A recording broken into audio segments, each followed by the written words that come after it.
سر شاعری وہی تھی جو ہم نے سن رکھی تھی، کچھ مزید اضافہ بھی اس میں ہوا، کچھ عمر کا تقاضا ہے کہ مجھے اتنے زیادہ شعر یاد نہیں رہتے۔ رات میں نے اس کتاب کی دوبارہ خواندگی کی اور کچھ شعر میں نے یہاں پہ لکھ لیے، لیکن اس کی دہرانے کی ضرورت اس لیے نہیں ہے کہ سر نے کچھ شعر سنا دیے، زبیر شاہ صاحب نے بھی سنا دیے، میڈم نے بھی سنا دیے۔ ان تمام اشعار کا منظرنامہ وہی ہے جو 9/11 کے بعد بن چکا ہے۔ اس میں کیا ہے؟ سب سے بڑی بات خوف اور دہشت کی۔ ہم ایک دوسرے سے بھی ڈرتے ہیں اور عمومی فضا سے بھی ڈرتے ہیں۔ دوسرا یہ کہ انسان کی جو بے قدری ہے، جس کو ہم اگر ادبی یا فلسفیانہ پیرائے میں اس کے لیے جو اصطلاح استعمال کرتے ہیں وجودیت، تو اس کے خد و خال آپ کو بہت زیادہ مل جائیں گے۔ تیسری بات جو بے چہرگی کی ہے کہ ہماری شناخت جو ہے وہ اس طرح نہیں ہے جس طرح ایک مستحکم جو سیاسی ماحول میں جو معاشرتی منظرنامہ بنتا ہے وہ بھی نہیں ہے۔ اسحاق اس پورے منظرنامے کے اندر رہ کے شاعری کر رہا ہے۔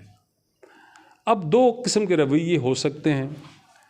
ایک رویہ وہ جس طرح میر نے اپنایا کہ بس رونے دھونے کا ہے۔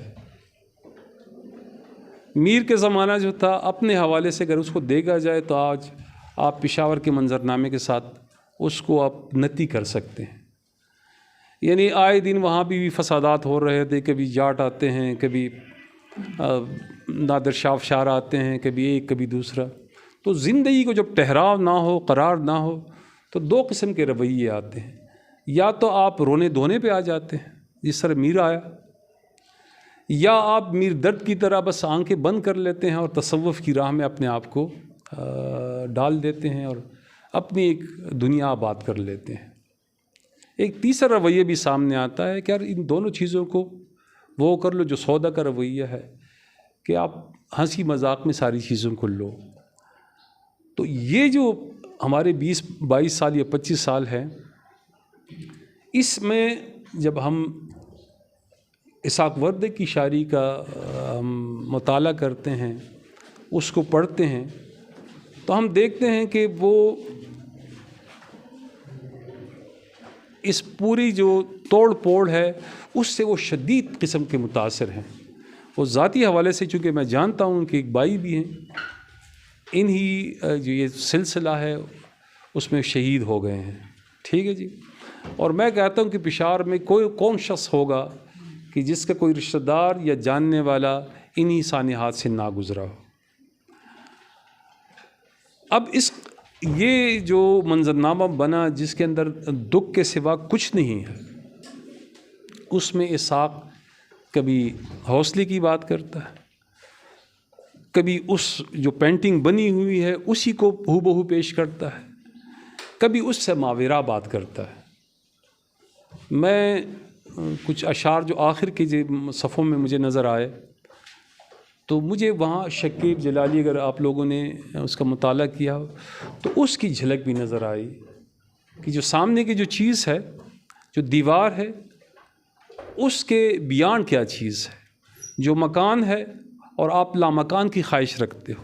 ابھی جو شعر سنایا گیا کہ دیوار کے اندر سے جانا، بظاہر تو یہ اگر آپ اس شعر کا ڈائسیکشن کلاس روم میں کرتے تو شاید آپ کہو گے کہ یار غیر منطقی سی بات ہے، لیکن جب آپ شاعرانہ منظرنامے میں جاتے ہیں تو پھر اس کی توجیہ ممکن ہو جاتی ہے کہ آپ اس دیوار کے آگے یا اس دیوار کے پیچھے بھی دیکھ سکتے ہیں۔ تو اس طرح کے اشعار آپ کو مل جائیں گے۔ دوسرا یہ کہ پشاور کے اندر جو کچھ ہوا، اس سے جو شاعر کی کمٹمنٹ ہے وہ پشاور کا نام لے لے کے آپ کو اشعار مل جائیں گے۔ بم کا ذکر ہوگا جی، زبیر شاہ صاحب نے کہا کہ کچھ لفظ جو بظاہر بڑے کرخت ہوتے ہیں یا جو تراکیب ہوتی کرخت ہوتی ہے، لیکن اس کا استعمال شاعر کی وہ جو رزق ہے وہ کر سکتا ہے کہ نہیں کر سکتا، اس پہ بھی بات ہو گئی۔ لیکن میں دو لفظ میں نے، بلکہ ایک ترکیب اور ایک لفظ میں نے دیکھا فیل انگریزی کے لفظ مجھے نظر آئے یہاں پہ، ڈیکوڈ کا ایک شعر میں ڈیکوڈ کا لفظ آئے، دونوں جگہ بڑے اچھی مجھے لگے۔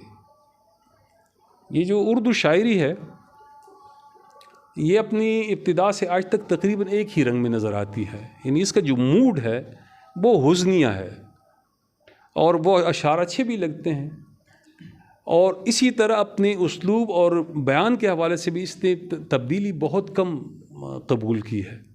میں یہ نہیں کہہ سکتا جس طرح ایک دوستوں نے کہا کہ ان کے ہاں ہمیں نئی زبان ملتی، میں یہ قطعاً نہیں کہتا۔ ہاں میں یہ کہہ سکتا ہوں کہ ان کے ہاں بڑی سلیس زبان ہے، شعروں کے اندر کوئی ایہام نہیں ہے، کوئی ابہام نہیں ہے، جو بات کرتے ہیں وہ پہنچ جاتی۔ شعر کے پیڈسٹل کم ہے یا بہت اونچا ہے، دونوں طرح کے شعر مل جاتے ہیں، اور یہ ممکن ہی نہیں ہوتا کہ آپ 5 یا 7 اشعار کی غزل کہتے ہیں اور تمام کے تمام شعر جو ہوں وہ اعلیٰ پیڈسٹل کے ہوں۔ بیسیتی مجموعی میں اگر یہ کہوں کہ جب ہم پشاور کی بات کرتے ہیں تو پشاور کا منظرنامہ 20ویں صدی سے لے کے 21ویں صدی تک تقریباً 120 سال کا ہم اگر تجزیہ کرتے ہیں یا 100 سال کا تجزیہ کرتے ہیں تو ایک نسل وہ تھی جس میں جعفری صاحب تھے، ضیاء جعفری صاحب، اور ان کے ساتھ جگر وغیرہ، بے دل وغیرہ لوگ تھے۔ بالکل روایت کی شاعری ان کے ہاں ہمیں نظر آتی تھی، لیکن ان لوگوں نے ایک فضا بنا لی تھی، لوگوں کو راغب کیا تھا شاعری کی طرف۔ تو ہم دیکھتے ہیں جو اس کے بعد کی جو نسل ہے یا دوسرا جو فیز ہے وہ فراز کا اور محسن احسان، وہ جو گروپ ہمیں نظر آتا ہے، انہوں نے بھی ماشاءاللہ پاکستان اور پاکستان سے باہر نام کمایا تھا، جس میں شوکت واسی بھی شامل ہیں اور شرن نعمانی بھی شامل ہے۔ فراز تو بہت بڑا شاعر ہے، کون ہے جو اس حال میں بیٹھا اور فراز کو نہ جانتا ہو، یا محسن احسان صاحب۔ اس کے بعد جو تیسرا فیز نظر آتا ہے یا تیسری نسل نظر آتی ہے وہ پشاور کے اندر، تو شاید آپ لوگوں کو جانتے ہوں، پشاور سے باہر ان کی پہچان بہت کم ہے۔ انہوں نے خود محنت نہیں کی، اپنی شاعری پہ بھی نہیں کی اور اپنی شاعری کی ترویج پہ بھی نہیں کی، یعنی ان کی شاعری اتنے اعلیٰ معیاری، میں نام لے سکتا ہوں جس میں نذیر تبسم صاحب شامل ہیں، فقری صاحب شامل ہیں، عزیز اجاز صاحب شامل ہیں، بابر صاحب شامل ہیں، ان کے ہاں اچھے اشعار آپ کو مل جائیں گے۔ لیکن جو اردو ادب کا مورخ جن چیزوں کو نوٹ کرتا ہے شاید وہ شاعری ان کے ہاں نہیں تھی، انہوں نے خود بھی کوشش نہیں کی اور ان کی شاعری کے اندر بھی اتنی جان نہیں تھی کہ ہم آج بڑے فخر سے ان کے حوالے دے سکیں۔ اس کے بعد جو نسل ہے جس کی نمائندگی اسحاق صاحب بھی کر رہے ہیں، اسحاق صاحب نے محنت کی، اپنے شعر پہ بھی کی۔ مجھے اب کل اپنی گھر والی بتا رہی تھی کہ ان کی بیگم کو ان سے بڑے شکوے ہیں، اور میں نے کہا کہ وہ کیا شکوہ ہے، یہ پہلی مرتبہ۔ تو میں نے کہا کہ آپ کو کیسے پتہ چلا؟ کہ انہوں نے کہا اسحاق صاحب کی والدہ نے کہا کہ یہ جب آتے ہیں کالج سے تو ان کو اوپر کہیں کمرہ ہے، اس میں جا کے گھس جاتے ہیں، تو بڑی محنت سے شعر تراشتے ہیں، یہ پہلے سوچتے ہیں، آئیڈیا لاتے ہیں، اس کے بعد یہ شعر بنانا تو میں نہیں کہوں گا لیکن سند گری کرتے ہیں، اور جدید شعراء کو چونکہ پڑھ چکے ہیں تو وہ لب و لہجہ ان کے ہاں شعوری طور سے آ گیا ہے۔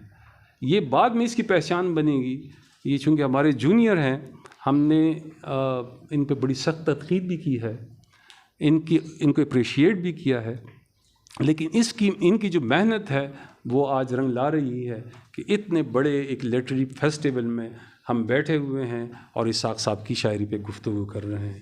یہ اس وقت پہ پشاور کی شاعری کے اگر مجموعی پہچان آپ کہہ لیں تو اس میں ایک اچھی نمائندگی کے طور پہ ہیں، یا پشاور سے باہر جو لوگ جاتے ہیں جن کی توڑی بہت پذیرائی ہوتی ہے، باہر کے لوگ اسحاق صاحب تو ان کی بڑی تعریفیں کرتے ہیں، پشاور والوں کو کنڈیم کرتے ہیں، اس کی بھی وجوہات ہے، وہ بھی نفسیاتی وجوہات ہے۔ واقعتاً ہم سے پہلے جو نسل ہے انہوں نے گرومنگ کی کوئی کوشش نہیں کی، ان کی خواہش ہی نہیں تھی کہ کوئی جوان آگے سامنے آ جائے۔ نذیر صاحب کی خواہش تھی، ہمارے بڑے اچھے استاد تھے، ہم سے بڑی گپ شپ ان کی تھی، لیکن انہوں نے کبھی کوشش نہیں کی کہ نوجوانوں کو ذرا آگے کریں۔ بعض لوگ تو ایسے تھے کہ آپ اچھا شعر کہتے تھے تو اس کی کیا بناتے تھے، جہاز بنا کے اڑایا. تو اس منظرنامے میں اسحاق جم کر بیٹھ گئے اور شعر انہوں نے تخلیق کیے اور شعر کی صنعت گری کی دونوں حوالوں سے. کچھ الہامی کیفیت اور کچھ انہوں نے سوچ کے کہا کہ یار میں نے کیا گل و بلبل کی باتیں کرنی ہیں، کیوں نہ جو آج کے مسائل ہے اس پہ قلم اٹھایا جائے. بحیثیت مجموعی جو کتاب. سوال کیا تھا سر جی؟ سوال اسلوب پہ تھا، وہ آپ سے بات کر لی. اسلوب ان کا بالکل سیدھا سادہ ہے. ان کی شعروں کے اندر کوئی پیچیدگی نہیں ہے. جو تشبیہات و استعارات ہیں ایسی کوئی تشبیہ مجھے نظر نہیں آئی جس کے بارے میں کہوں کہ بڑی نئی ہے یا ندرت ہے. لیکن ان کا جو کمال ہے اسلوب کا پورے کا پورا کہ وہ آپ کو پسند آتا ہے. سادگی کے اندر ایک پرکاری جسے کہتے ہیں وہ آپ کو نظر آتی ہے. اور اس یہ جو مجموعہ ہے اس کے اندر کئی ایک خوبصورت شعر ہیں جو یعنی اللہ نہ کرے کہ یہ فوت ہو جائے لیکن ان کو زندہ رکھنے کے لیے کافی ہیں. میں کہتا ہوں اگر ایک شاعر کے ہاں 4-5 شعر بھی ایسے نظر آ جائیں جو 50 سال بعد لوگ اس کو دوہرا سکے یا سن سکے تو یہ بھی کافی ہوتا ہے. ان کے ہاں بھی ایسے شعر ہیں جو ٹریول کریں گے، سفر میں ہوں گے.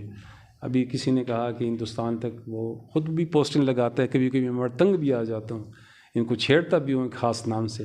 لیکن یہ بڑی اچھی بات ہے کہ وہ ہماری سخت تنقید سے بھی نہیں گھبرا ہے.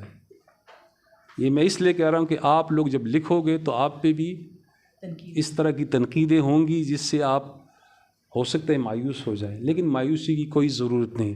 اس آپ لوگوں کے لیے استعارہ ہے کہ ڈٹ کر کھڑا رہنا ہے اور نامساعد حالات میں، یعنی دونوں نامساعد حالات، منظرنامے کا بھی اور ادبی منظرنامے کا بھی. سیاسی اور معاشرتی منظرنامہ بھی کوئی اتنا اچھا نہیں تھا، اور جو ماحول بنایا گیا تھا ہم سے پچھلی نسل نے جس میں بھی شاید شامل ہوں تو وہ بھی نہیں. اس کے اندر انہوں نے اتنی سلیس انداز میں، یعنی پشتون ہے، میں بھی پشتون ہوں، وہ بھی پشتون ہے، اس وقت جتنے بھی بیٹھے ہوئے سوائے سہارنپوری کے، وہ اتنی اچھی اردو لکھ رہا ہے کہ اردو دنیا اسے قبول کر رہی ہے.